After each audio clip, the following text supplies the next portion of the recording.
ვინ თუ არა ბატონი მიშა ცაგერელი შემოგვიერთდა დილიდან დილომშვიდობის მოგესალმებით ბატონი მიშა და ბუნებრივია საუბრობთ პროგნოზზე. და უცავ ახალ წელს მე ულოცე დამდეგი ახალი წელი ახლა უკვე ახალ წელს გილოცავთ ყველას და გისურვებ ჯანმრთელობას, ბედნიერებას, ხვავს, ბარაკას და აუცილებლად ბატონი მიშა როგორი მეხსიერება გაქვთ? არასდროს არ გავიწყდებათ რომ მაგათ რასაკვირველი კალენდარი რომელიც პირადად ჩემია შულდოს. მომღიმარი, მხიარული და ოპტიმისტი შულდოსანი ხარ და მე მეორე არხიდან ვიცნობ ერთმანეთს შემოკარგო რა ეგ არ მოვიწყდება თავისთავად. ბატონ მიშა, ახალი წელი მოვიდა, თან მოიყოლა ძალიან მნიშვნელოვანი სიმბოლო, რომელიც რეალურად ძალაში შედის იანვრის ბოლომდე. ანუ ეს არის თხა. თხა შედის 18 თებერვალს. მოლოდინის რეჟიმში. მანამდე რა ხდება? ჯერ ვართ აი სწორედ ამ რეჟიმში და მივაქციოთ ყურადღება ამ კვირას, განსაკუთრებით 9-13 იანვრის შუალედი არის საკმაოდ რთული და ამის განსაკუთრებით უარყოფითია და ამიტომ ყველა იგრძნობს რომ ხასიათი უარყოფით და ფეცვლება, გუნება განწყობა უკვე ვერ არის ეს სტაბილური, ჯანმრთელობა არამდგრადი ხდება და კონფლიქტურობა მატულობს, ტრავმულობა, ავარიულობა. ზოდიაქოს ყველა ნიშნის. ყველა ნიშანს ეხება, ახლა მეტნაკლებობით ვისაუბრებთ, მაგრამ 9-13 იანვარი გავიაროთ მეტად თხილად. ისე როგორც დღევანდელი დღე. დღეს არის სავსე მთვარეობა. სავსე მთვარეობა ცოტა მძიმე ენერგიების დღეა. ამიტომ დღესაც კონფლიქტურობა, პრობლემები შეიძლება ჯანმრთელობასთან, დაძაბულობა, შინაგანი ადამიანები შეიძლება ზედმეტად აქტიურები იყვნენ და ამან გამოიწვიოს გარკვეული გაღიზიანებაც კი დღევანდელი დღეც ვეცაუთ რა შეიძლება თხილად გამლოთ. არაფერი მოდით ახალი განსაკუთრებული სარისკო დღეს არ დავიწყოთ. შვიდად გამლოთ ეს პერიოდი. ხვალიდან უკვე შეგვიძლია სერიოზულ საკითხებს მივხედოთ. ეხლა რა შეეხება ზოდიაქოს ნიშნებს და მათ პერსპექტივებს, ხო? ვერძი, თავარი პრობლემა ვერძის ამ კვირაში არის რა? საოჯახო ურთიერთობებში მაქსიმალური კონტროლი ემოციებისა. წინააღმდეგ შემთხვევაში ემოციური კონტროლის დაკარგვა გახდება სერიოზული კონფლიქტების ფაქტორი. და ეხლა ეს რით არის ცუდი? არა მარტო იმით რომ ნერვები მოიშლება ამ ნიშანს, არამედ ეს ნეგატიურ დახს დაასწავს საქმისთვის ამ დროს ძალიან კარგ კვირას. საქმიანი კუთხით გნებავთ ბიზნეს საქმიანობა, გნებავთ ახალი პროექტების დაწყება, საინტერესო საქმიანი ბიზნეს პარტნიორების გაცნობა და ასე შემდგომ ყოველდღიურ კარგი პერიოდი, რომელიც ხელს უწყობს materiალური მდგომარეობის გაუმჯობესებასაც. ამიტომ საქმეში შეუძლია ამ ნიშანს დიდ წარმატებებს მიაღწიოს, მაგრამ თუ პირად ურთიერთობებში და ოჯახში ურთიერთობა გაუარესა, ზოგიერთს ნეგატიურ ძახს დაასვავს მის საქმიან შესაძლებლობებსაც. ყუროს მე ურთიერთობა საერთოდ ცოტა ესეთი ღორმუცელანი ნიშანია, მოდით ასე ვთქვა და წარმოვიდგენ ახლა ახალ წლებზე რამდენი ნამსხვრები მიირთვა და თქვენებული ამ ნიშანს. ხო, ალბათ თავისთავად და ხორცისტია და ესეც აღნიშნოთ. და ამიტომ მე წარმოვიდგენ ახლა რა დღეშია ყურო და ამიტომ მე ვთხოვ ახლა რომ მაქსიმალურად ამ კვირაში შეიკავოს თავი ზედმეტი საკვების მიღებისაგან, თუ თქვენ ნეგატიურ დახს დაასწროს კუჩნაცლავის და ღვიძლის ნავლის ბუშტის მიზონას. რასაკვირველია ყველას ეხება, მაგრამ ყუროს განსაკუთრებული გაცხრომა აქვს და ამიტომ განსაკუთრებულ აქცენტს ვაკეთებ ამ ხრივ მასზე და მეტად გამოიძინოს ეს ძალიან მნიშვნელოვანი იქნება მისთვის აი ამ კვირაში განსაკუთრებით. შემდგომ ეს არის პერიოდი, როცა შეიძლება მან ახალი საინტერესო ნაცნობობის პერსპექტივა იპოვოს და სხვა შორის ახალ ნაცნობებთან შეიძლება ახალ ბიზნეს პროექტებზე განხილვა იყოს მეტად წარმატებული და შემდგომ materiალური მდგომარეობის გამოჩებისების ერთ-ერთი მთავარი ფაქტორი.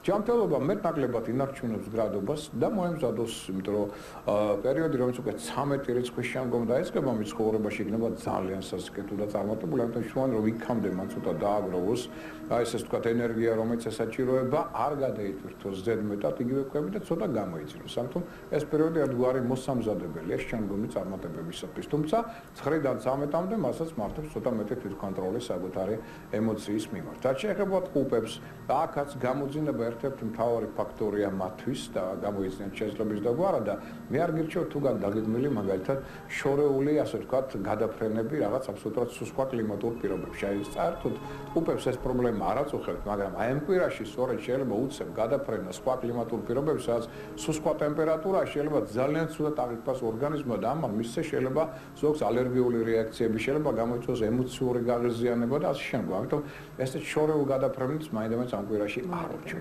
სხვა მხრივ მოდით დავუშვით რომ პერიოდი კარგია, იმიტომ რომ ხელს უწყობს ავტორიტეტის ზრდას, ხელს უწყობს საინტერესო ახალი ინფორმაციის მიღებას, შეიძლება ახალ ბიზნეს პროექტებში ჩაერთოს ეს ნიშანი, გარკვეულწილად materiალური მდგომარეობაც გაუმჯობესოს, მაგრამ უკვე 9 რიცხვიდან უნდა იყოს განსაკუთრებით ხილად 13-ის ჩათვლით. აქ განსაკუთრებით შეიძლება დაეძაბოს ურთიერთობები ხელმძღვანელებთან და აქ თავდაჭერა უნდა იყოს ორმაგი მათი მხრიდან.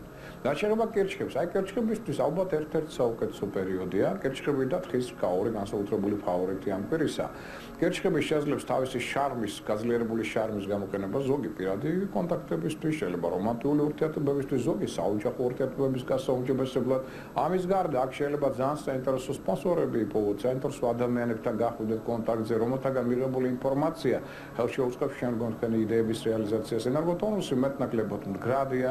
ამიტომ ერთ-ერთი დღეს კირჩხებები იყავით ყურადღებით, რომ ადამიანები დღეს მაინც სამსახურებასთან დაკავშირებით ეგზალტირებულები არიან და ეს არ გახდეს მათთან ცოტა ურთიერთობების დაძაბულობის მიზეზი. სხვა მხრივ კვირა თქვენთვის მეტნაკლებად სტაბილურია. ლომის ზოდიაქოს ნიშანს რაც შეეხება უპირველეს ყოვლისა, მოდით მივაქცევთ ყურადღება კონფლიქტების ტენდენცია მატულობს სწორედ დღეიდან, მათ შორის პარტნიორული, სასკოლო პარტნიორული ურთიერთობები შეიძლება ოჯახის წევრებთან. ამ მხრივ იყოთ მეტად ყურადღები და ნუ გადაითვირთებით ამ პერიოდში, ანუ ზედმეტ პასუხისგებლობა საკუთარ თავზე ნუ აიღოთ. სარისკო მოქმედებებს მოდით მაქსიმალურად მოვერიდოთ. ამ კვირის განმავლობაში სამაგეროთ, ეს კვირა კარგი იქნება თუ დაეთმობა რას, მაგალითად სახლში დიზაინის შეცვლას. კარგი იქნება ურთიერთობა ხელოვნებასთან, მუზეუმი დაუშვათ კონცერტი შეიძლება იყოს რაღაც საინტერესო თქვენთვის ღონისძიება, რომელიც აი ესთეტურ სეანსებასაც მოგვიდა და თამი ენერგიით აღავსებს თქვენს ნატურას, რომელიც საჭირო იქნება უკვე შემდგომ აი 13 რიცხვის შემდგომ თქვენთვის იწყება ძალიან საინტერესო ეფექტური პერიოდი, ოღონდ 13-მდე ვეცადოთ რომ მაქსიმალურად მოვერიდოთ ყველა სახის კონფლიქტებს და ზედმეტ გადათმერთვას. რაც შეეხება ქალწულებს, აი ქალწულებს ცოტა პრობლემური პერიოდი უგრძელდებათ ისევ და დაახლოებით 13-14 რიცხვამდე გასტანს იგი. თავი პრობლემა ისევ ისაა, რაც იყო საახალწლო დღეებში, ანუ პარტნიორული კონფლიქტების ალბათობა, მათ შორის შეიძლება შვილებთანაც კი ურთიერთობების დაძაბვა, ამიტომ მაქსიმალურად თვითკონტროლი გმართვით თქვენ აი ამ ტენდენციების მიმართ. ჯანმრთელობა ნელ-ნელა მდგრადი ხდება, მაგრამ არა იმდენად რომ თქვენ ზედმეტი პასუხისგებლობა აიღოთ საკუთარ თავზე.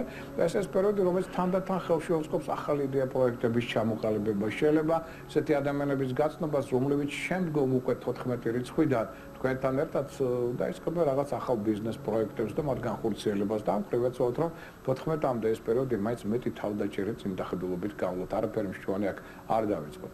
რაც შეეხება სასწორებს, ძირითადად მოდით ესე ვთქვათ, სასწორს რაც შეიძლება ყველაზე მეტად ურჩიო, ხო ვეღას ვერ ვთქვი, რომ არაფერი არ გააკეთო თავისთავად, მაგრამ ყველაზე მეტად რაც შეიძლება ურჩიო განაახლოს სახლი, დიზაინი, ინტერიერი, ან შეიძლება კაბინეტში, შეიძლება სახლში უკეთესია, რატო? იმიტომ რომ მათთვის ეს ახლა არნახულად მნიშვნელოვანი ამ კვირაში, იმიტომ რომ განახლებული დიზაინი და ახლებული კომფორტი აქ შეიძლება სხვა იმ საგნების შეძენა, რომელიც თქვენ ძალიან გინდათ, რომ ეს თქვენს დიზაინს მოუხდეს და გაალამაზოს, ხელშეუწყობს იმას, რომ თქვენ გაცილებით უკეთ იგრძნობთ თავს, აღივსებით იქ ენერგიით, რომელიც ხელშეუწყობს თქვენს წისვლას, თეილით და უთმოთ პირველ რიგში ძირითადად ეს ყურადღება.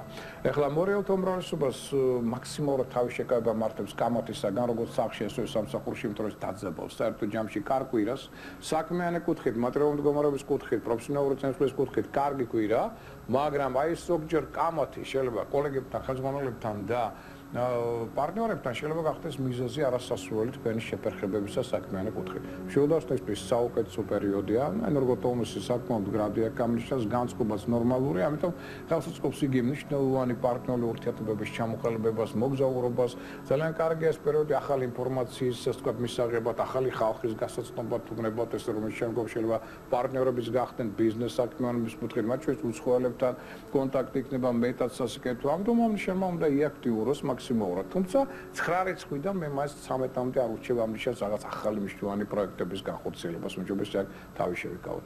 თხრის კასპის ერთ-ერთი საუკეთესო პერიოდია, იმიტომ რომ ძალიან აქტიური ნიშანია, ეხლა მისი დროა, მზემყოფება თხრის კასში, ამიტომ ენერგოტონუსიც მაღალია, განწყობაც კარგია, კაფტორიტი ზრდის ტენდენცია არ ნახულია. მატერიალური მდგომარეობის გაუმჯობესება ბიზნეს საქმეებში, პროფესიონალური წინასწრის კუთხით ძალიან კარგი პერიოდია და შარმი მატულობს, რაც ხელს უწყობს მიზიდულობას საწინააღმდეგო პარტნიორებისადმი მისდამი. აი სამაგერად ამას ვერ ვთქვი მერწყულებზე. მერწყულებს პირიქით ერთ-ერთი ყველაზე რთული პერიოდი აქვს, იმიტომ რომ ნევროზულობა, სტრესულობა, შეიძლება ენერგოტონუსის დაცემასთან დაკავშირებით წლის განმავლობაში ალბათ ყველაზე რთული აი ეს კვირაა. და განსაკუთრებით 13 რიცხვამდე მაქსიმალურად ხილად უნდა იყოს ეს ნიშანი, რომ მეორე ტონუსი რადგან დაბალია, გაცივების ალბათობა ხიფათი მაღალია, ტრავმულობა, ავარიულობა ძალიან მაღალია, ფარული მტრები, ჭორები, ინტრიგები, მოშორნეები გაორმაგებენ მათ საწინააღმდეგო მოქმედებებს და უბრალოდ მათ მიერ მათგან გამოსულ ინფორმაციას არასწორად, ასე ვთქვათ, მიუტანენ საზოგადოებასაც, გახდება დაპირისპირებების და კონფლიქტების ერთ-ერთი საბაბი. ამიტომ მე მერწყულს ურჩევ მაქსიმალურად ხილად იმოქმედოს. არაფერი მნიშვნელოვანი განსაკუთრებული ამ კვირისთვის არ დაგეგმოს, შვიდად გაიაროს და კონდეს ურთიერთობა მისთვის სასეონო ადამიანებთან მეტად შვიდ წყნარ გარემოში. რაც შეეხება თევზებს, მეტი ყურადღება მეაქციონ ფეხის ზონას, ფეხის ტერფებს განსაკუთრებით და ყელის არის. ანუ ზედმეტად ცივი სასმელები და გაზიანი არ გვინდა შავი შევიკავოთ. ეს არის მთავარი პრობლემა. სხვა მხრივ, მოდი ვთქვათ, კარგი პერიოდი. რომანტიკული ურთიერთობებისა და კავშირებისათვის, პარტნიორული კოლეგებთან ურთიერთგაგებისათვის, შემოქმედებითი ნიშის და უნარის გამოსწავლება, განსაკუთრებით ხელოვნების სფეროში შეუძლიათ კარგად წარმოაჩინონ საკუთარი მონაცემები, მატერიალური მდგომარეობის გაუმჯობესების კუთხით, კოლეგებთან ურთიერთობა რადიკალურად გაუმჯობესდება. ანუ ეს არის პერიოდი, რომელიც ხელს უწყობს მათ შემოქმედებით წინსვლას, იდეების რეალიზაციას კი ყველაფერი ეს კარგია, უნდა რამ შეიძლება გააფუჭოს ყოველივე, იცით. პრობლემებმა დაუშვათ ტერფებთან, ტკივილებმა მათ შორის ფეხისა, ან ყელის პრობლემებმა და ამ მხრივ იყოთ მეტად ხილად. ესე ყველა ნიშანს თქო, რომ გაითვალისწინონ ჩვენ მოქმედებ პრინციპით, ესე იგი, ვინც გაფრთხილებულია, ის შეარაღებულია. ამიტომ დღეს სავსე მთვარეობა, დღევანდელ დღეს გავივლით ხილად და გახსოვდეთ 9:13 პერიოდი რთული დაძაბული ვიაროთ ასე შვიდად და წყნარად. ეს რომ გაითვალისწინეთ ჩვენი რჩევები, ბატონ ბიშას დაახლოებით 1 კვირით დავამშვიდობებით. ძალიან დიდი მადლობა სტუდიაში.